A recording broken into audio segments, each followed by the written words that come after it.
내 친구 주몽 Archer's Quest 린다 수박 챕터 1 케빈은 공책 한쪽을 뜯어서 똘똘 뭉쳤다. 단단하게 뭉친 종이를 곧장 공중으로 던졌다가 손바닥으로 내리쳤다. 탁! 쓰레기통으로 완벽하게 고린. 케빈이 학교 수업을 마치고 집으로 돌아온 후에 일어난 딱 한 가지 좋은 일이었다. 케빈에게 월요일은 언제나 최악의 날이다. 주말은 끝났다. 케빈의 부모님은 월요일마다 늦게까지 일을 해서 케빈이 학교에 돌아오면 집은 늘 텅 비어 있다. 가끔은 온 집을 혼자 차지하고 있는 것이 기분 좋을 때도 있다. 하지만 지금은 겨울 중에서도 가장 쓸쓸한 2월. 난방을 틀어놓았는데도 집안은 썰렁했다. 오늘 학교 수업은 전 직원 연수라나 뭐 그런 일 때문에 일찍 끝났다. 이건 그럭저럭 좋은 일이라고 할 수 있다. 하지만 단짝 친구 제이슨이 치과 진료 예약과 기타 연습이 있어서 방과 후에 함께 놀 수가 없다. 결국 케빈은 혼자 길고 지루한 오후를 보내야 한다. 게다가 선생님들은 항상 주말 내내 엄청난 숙제거리들을 챙겨두었다가 월요일마다 산더미 같은 과제물을 풀어놓는 것 같다. 케빈은 벌써 수학 문제지를 다 풀고 과학의 생태계 단원이 있는 질문에만 답을 써놓았다. 이제는 지긋지긋한 과목만 남았다. 그것은 사회다. 몇백 년 전의 인명과 날짜, 지명이 나오는 따분하고 지루하기 짝이 없는 과목. 방금 쓰레기통에 들어가 새로운 삶을 시작한 종이가 바로 사회 숙제를 하다 만 것이다. 케빈은 야구 모자를 휙 벗어서 금질거리는 앞 이마를 문지른 후 다시 모자를 눌렀었다. 그때 책꽂이에 놓아둔 작은 고무공이 눈에 띄었다. 케빈은 공을 집어서 벽에 던졌다. 공이 벽에서 튕겨나오며 퉁퉁 소리를 냈다. 퉁, 퉁, 퉁. 사회 과목 점수는 퉁. 조금 나쁜 정도가 아니다. 거의 퉁. 낙지 점수에 가깝다. 케빈의 성적은 반에서 딱 중간이었는데 수학만 빼면 다른 과목들은 거의 비슷비슷하다. 아버지가 숙제를 봐주시는 덕분이긴 하지만 아무튼 케빈은 수학은 꽤 잘한다. 케빈의 아버지는 숫자에 관해서라면 머리가 팽팽 돌아가는 천재적인 컴퓨터 프로그래머로 수학 귀신이다. 아버지는 케빈이 문제를 다 읽기도 전에 벌써 해답을 아는 듯 했다. 아버지가 수학 숙제를 도와줄 때면 마치 서로 다른 두 개의 언어로 대화하는 것처럼 보인다. 그래도 수학은 논리적이다. 문제를 풀면 정답인지 아닌지 알 수 있고 답이 틀렸으면 무엇이 틀렸는지 알 수 있으니까. 하지만 사회 과목은 어떤가? 평생 다시 쓸 일도 없을 잡동사니들을 달달 외우고 있다가 딱히 정답이 무엇인지도 아리송한 엉터리 같은 서술형 질문들에 답을 해야 한다. 아니, 꼭 그런 건 아니다. 물론 완전히 틀릴 수도 있다. 하지만 부분적으로만 맞거나 혹은 거의 맞거나 해서 점수를 깎일 수도 있다. 케빈은 한숨을 쉬었다. 그러고는 사회 교과서의 문제를 다시 읽었다. 조지 3세 왕과 미국의 식민지 개척자들과의 관계에 대해 서술하고 그것이 어떻게 미국의 독립운동을 이끌었는지를 설명하시오. 알게 뭐람. 케빈은 마음속으로 화를 내며 다시 공 던지기를 했다. 퉁! 공이 더 세게 벽을 맞고 튀어나왔다. 왜 멍청한 조지 왕은 자기 일이나 하지 날 괴롭히는 거야? 수백 년 전에. 퉁. 옛날 왕이나 여왕이 무슨 일을 했든지 그게 무슨 상관이라? 퉁. 꽝. 순간 어떤 묵직한 물건이 바닥에 떨어졌을 때처럼 방이 흔들렸다. 케빈은 가지고 놀던 공을 놓쳐버렸다. 놓친 공은 미친 듯이 방 여기저기를 퉁퉁 튀어다녔다. 케빈은 소리의 정체를 알아내려고 고개를 돌렸다. 팅. 탕. 케빈은 탁 소리를 낸 것이 무엇인지 쳐다보았다. 화살 하나가 책상 위쪽 벽에 꽂혀 있었다. 케빈이 쓰고 있던 야구 모자를 화살이 뚫은 것이다. 그리고 모자와 함께 날아가서 그대로 벽에 박힌 거였다. 이게 웬 화살이지? 잠시 후 방의 한쪽 구석에서 한 남자의 목소리가 울렸다. 손을 펼쳐 보여라, 낯선 자여. 단호하고 엄한 목소리였다. 일어서라, 천천히. 그리고 손을 앞으로 내밀어. 겁이 질린 케빈은 시킨 대로 할 수밖에 없었다. 일어서는데 두 무릎이 후들거렸다. 케빈은 침대 쪽으로 돌아서서 앞에 서 있는 남자에게 두 손을 내보였다. 손도 역시 덜덜 떨리고 있었다. 그만 떨어. 케빈은 마음속으로 중얼거렸다. 떨리는 두 손을 보고 있으니 더 무서운 생각이 들었다. 케빈은 용기를 내서 목소리의 주인공이 있는 곳을 쳐다보았다. 케빈의 침대 뒤에서 누군가 얼굴의 일부를 조심스럽게 내밀고 있었다. 그 남자는 케빈과 방문의 중간에 있었다. 아주 짧은 순간이었지만 케빈의 머릿속에서는 수백만 가지의 생각들이 회오리쳤다. 어찌나 순간에 스치고 지나갔는지 아무 생각도 하지 않은 것만 같았다. 저 남자가 어떻게 내 방에 들어왔지? 집에는 아무도 없어. 창문은 꼭꼭 닫혀있고 소리쳐봐야 소용없겠지? 그래, 911을 부르자. 부모님 방에 전화가 제일 가까운데. 빨리 저 남자를 쫓아야 돼. 이 방에서 나가야 돼. 케빈이 방문을 힐끔거리는 걸 남자가 알아챘다. 곧이어 남자가 말했다. 한 발짝이라도 움직였다가는 당장 이 화살이 너의 명줄을 끊을 것이다. 도망칠 생각 따위는 하지도 마라. 혹시 무기를 갖고 있다면 바닥에 내려놓아라. 당장! 남자는 팽팽하게 당겨진 활을, 진짜 화살이 걸린 활을 들어올렸다. 특별히 무엇을 겨냥하지는 않았지만 마음만 먹으면 언제든지 활을 쏠 태세였다. 제발 저 활이 나를 겨냥해도 오줌을 싸지 말아야 될 텐데. 무기 없어요. 케빈은 간신히 목소리를 쥐어찼다. 남자는 케빈을 노려보았다. 만약 네 말이 거짓말이라면 그것으로 끝인 줄 알아라. 거짓말 아니에요. 케빈은 조금 큰 소리로 대답했다. 여전히 쥐어짜는 목소리였지만 말이다. 케빈은 목이 졸리는 것 같았다. 케빈은 한껏 숨을 들이마셨다. 텔레비전의 경찰 드라마들을 보면 범죄 피해자들이 범인을 체포하는 데 도움을 주는 일이 종종 있지 않은가? 도움이 되는 진술을 해주어서 말이다. 좋아, 정신 차리자. 이 남자를 잘 봐두는 거야. 동양인이군. 어깨까지 내려오고 길고 검은 머리카락, 하얀 윗도리와 헐렁한 하얀 바지.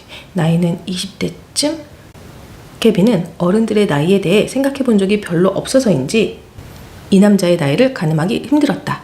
아무튼 이 남자는 10대는 아니다. 그렇다고 케빈의 부모님만큼 나이 들어 보이지도 않았다. 활과 화살이 든 강도? 도대체 이 남자는 누구지? 두 사람은 몇 초 동안 말없이 서 있었다. 하지만 케빈에게는 그 순간이 몇 시간처럼 길게 느껴졌다. 이 남자가 이제 뭘 하려는 거지? 케빈은 다시 심호흡을 했다. 이제야 남자가 몸에 두르고 있는 가죽끈과 남자의 머리 뒤쪽으로 삐쭉 나와 있는 깃털 달린 화살 끝부분이 눈에 들어왔다. 화살들이 통 안에 들어있었다. 저게 이름이 뭐였더라? 화살을 담아두는 통, 전동이다. 케빈은 자신도 모르게 입을 열었다. 원하는 게 뭐예요? 어떻게 이 방에 들어왔죠? 남자는 얼굴을 찡그렸다. 못 본 척 할 셈이냐?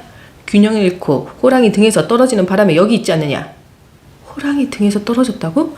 이 남자는 도대체 누구지? 남자는 계속 케빈을 날카롭게 노려보고 있었다. 조금 열받은 것 같은데 더 화내지 않도록 해야겠다. 케빈은 생각했다. 여전히 입도 뻥끗 못할 정도로 겁이 났지만 어쨌든 가만히 서서 와들와들 떨고 있는 것보다는 이야기를 하는 편이 더 낫다고 느꼈다. 그래서 케빈은 말을 걸었다. 죄송해요. 그런데 호랑이는 어떻게 됐죠? 좀 이상한 질문이긴 하지만. 내내 험상궂던 남자의 얼굴이 처음으로 어리둥절한 표정으로 바뀌었다. 남자는 마치 케빈이 베개 위든 책상 밑이든 당연히 호랑이가 웅크리고 앉아있을 거라고 생각하는 듯 방안을 두리번거렸다. 남자가 얼마나 당황한 표정이었는지 케빈은 오히려 그 남자가 불쌍하다는 생각이 들 정도였다. 케빈이 말했다. 호랑이는 여기 없어요. 없다고요. 케빈은 전에 부모님이 강도를 당하면 어떻게 하라고 말했는지를 기억해내려고 애썼다. 마음대로 가져가게 해라. 다치지만 않으면 돼. 그런 이야기였던 것 같다. 케빈은 손을 약간 위로 올렸다. 저 마음대로 가져가세요. 그럼 됐죠? 제가 찾는 걸 도와드릴까요? 남자가 케빈을 다시 쳐다보았다. 그리고 무섭게 말했다. 그렇게 마구 질문을 하다니. 내 녀석은 예의도 없느냐? 나는 너보다 어른이다. 질문은 내가 할 테니 너는 대답만 해라. 다행스럽게도 남자는 활에서 화살을 떼어내더니 화살통에 집어넣었다. 계속 이야기해야 돼. 이 남자가 열이 좀 식은 것처럼 보이니까 어쩌면 이야기를 좀 하다가 실증이 나면 그냥 갈지도 몰라. 버릇없이 굴 생각은 없었어요. 하지만 물어보지 않으면 어떻게 알 수 있겠어요? 케빈이 말했다. 처음에 남자는 화난 표정을 지으며 무슨 말을 하려고 했다. 하지만 곧 입을 다물고 치켜 올렸던 눈썹을 내렸다. 그런 다음 남자는 말했다. 그렇구나. 새끼 개구리야. 새끼 개구리니까 당연히 끊임없이 꽥꽥거려야겠지. 하지만 질문은 머릿속으로 하고 잘 듣기나 해. 그럼 저절로 답을 알게 될 테니 말이다. 케빈이 어깨를 으쓱했다. 네, 잘 들을게요. 그럼 어서 말해보세요. 남자는 다시 얼굴을 찡그리며 케빈을 윽박질렀다. 명령도 해선 안 돼. 나는 내가 말하고 싶을 때 말한다. 남자는 획 몸을 돌려 한 걸음 옮기더니 다시 몸을 돌렸다. 이제 말하겠다. 케빈은 한바탕면 웃음을 터뜨릴 뻔했다. 하지만 그러면 남자가 분명 화를 낼 것이다. 그래서 케빈은 정중하게 관심을 보이는 표정을 지으려고 애썼다. 사실 관심 있는 표정을 짓는 것은 별로 어렵지 않았다. 케빈은 실제로 남자가 무슨 말을 할지 궁금해서 죽을 지경이었기 때문이다. 네가 입고 있는 그 이상한 복장만 아니면 너는 예맥 사람처럼 보이는구나. 중국인처럼 보이기도 하다만 너는 둘 다 아닌 것이 분명해. 네가 그 둘 중 하나라면 나는 모를 리가 없다. 남자는 거만하게 고개를 꼿꼿이 세웠다. 예맥이 뭐야? 저는 중국 사람이 아니고 한국 사람이에요. 우리 할아버지 할머니가 한국에서 오셨거든요. 하지만 전 여기서 태어났기 때문에 미국 사람이에요. 어째서 함부로 떠들어대는 거냐? 너더러 질문을 하라고 시킨 적도 없는데. 그건 그렇고 미국 사람이 무엇이냐? 이 남자가 못 알아듣잖아. 어떻게 미국 사람이란 말을 모를 수가 있지? 미친 게 분명해. 케빈은 설명했다. 미국이요. 미국에서 태어난 사람이라고요. 남자가 고개를 흔들었다. 너는 예맥 사람이야. 아니면 중국 사람이든지 둘 중 하나야. 그렇지? 케빈이 말했다.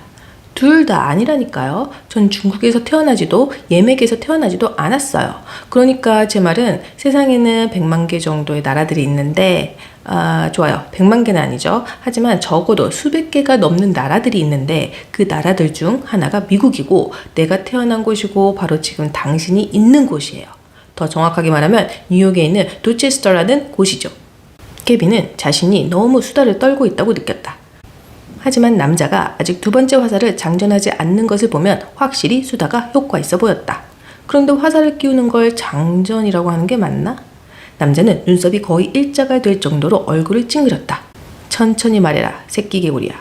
네가 하는 말이 무슨 뜻이냐? 지금 내가 우리 땅에 있는 게 아니란 말이냐?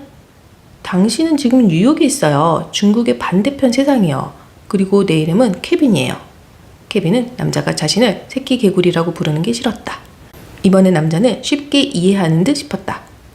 그는 고개를 끄덕이며 따라 말했다. 케빈.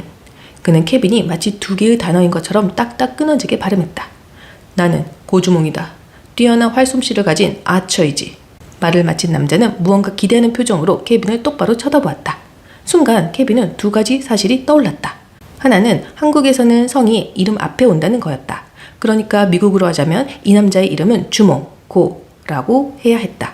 두 번째는 케빈의 할머니와 할아버지가 한국 친구들을 만나면 서로 허리를 숙여 인사를 한다는 거였다. 이 남자는 지금 케빈의 인사를 기다리고 있는 것이다. 케빈은 허리 숙여 인사를 했다. 그리고 다시 고개를 들었을 때 남자는 만족스러운 표정을 짓고 있었다. 남자가 말했다. 그래, 아주 무례한 녀석은 아니구나. 아이고, 알아주시니 고맙네요. 케빈은 한바탕은 이렇게 말할 뻔했다.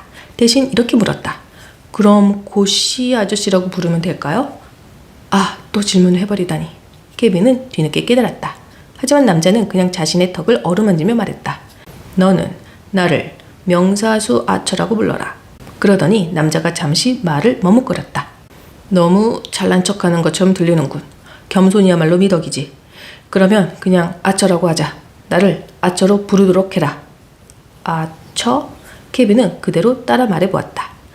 그러지 말고 차라리 아치라고 부르면 어때요? 아치는 좀 더 부드러운 이름이니까 사람들이 겁을 덜 먹을 것 같았다. 아치? 왜 그렇게 바꿔야 하지? 그냥 이름이에요. 아처, 아치 괜찮잖아요. 아치. 새 신발에 기를 들이듯이 그 이름에 익숙해지려는 듯 남자가 중얼거렸다. 그 이름에도 활솜씨가 뛰어난 사람이란 뜻이 들어있나?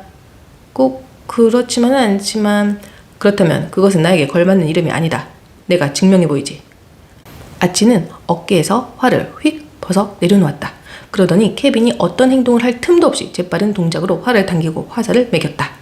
아치는 뒤뜰이 내려다 보이는 창문 쪽으로 몸을 돌렸다. 커다란 단풍나무 뒤쪽으로 패티그루 노부부가 사는 옆집과의 경계를 표시하는 울타리가 있었다. 그 노부부의 마당에 있는 장대에는 집 모양의 새 둥지가 있었다. 그러나 겨울 동안 제비들이 남쪽으로 떠다버려서 둥지는 텅 비어 있었다. 아치가 말했다. 저 조그만 집을 잘 봐라. 내 화살이 저 집의 한복판을 꿰뚫을 것이다. 날카로운 소리와 함께 유리 조각들이 부서져 사방으로 튀었다. 그 순간 케빈의 머릿속에 떠오른 생각이라고는 오직 패티그루 부인이 꽤나 싫은 소리를 하겠구나 하는 것뿐이었다.